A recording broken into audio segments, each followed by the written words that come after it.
কিশোরগঞ্জের ৬টি সংসদীয় আসনের মধ্যে ৫টিতে আগামী জাতীয় সংসদ নির্বাচনে জামাত ইসলামের সম্ভাব্য সংসদ সদস্য এমপি প্রার্থীদের নাম প্রকাশ করা হয়েছে।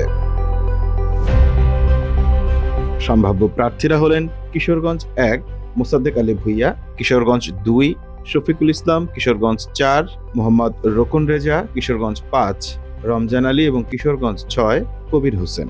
কিশোরগঞ্জ ৩ আসনে প্রার্থীর নাম এখনো ঘোষণা করা হয়নি। এ বিষয়ে গতকাল রোববার রাতে কিশোরগঞ্জ জেলা জামাতের আমির রমজান আলী বলেন, শনিবার কিশোরগঞ্জ সদরের উবাই পার্কে কিশোরগঞ্জ জেলা ও উপজেলা জামাতের কর্মপরিষদ সদস্যদের নিয়ে বার্ষিক পরিকল্পনা অনুষ্ঠিত হয়। অনুষ্ঠানে জামাতের কেন্দ্রীয় সাংগঠনিক সম্পাদক সামিউল হক ফারুকী ৫টি আসনের প্রার্থীদের নাম ঘোষণা করেন। জেলা জামাতের আমির রমজান আলী বলেন, স্থানীয় মতামত ও মাঠ পর্যায়ের জরিপের ভিত্তিতে প্রার্থীদের নাম ঘোষণা করা হয়েছে। অন্য দল যেভাবে তফসিল ঘোষণার পর প্রার্থী দেয়, জামাত ইসলামী এভাবে দেয় না। দলীয় মনোনয়ন নিয়ে জামাতে কোনো কোন্দল বা গ্রুপিংয়েও হয় না।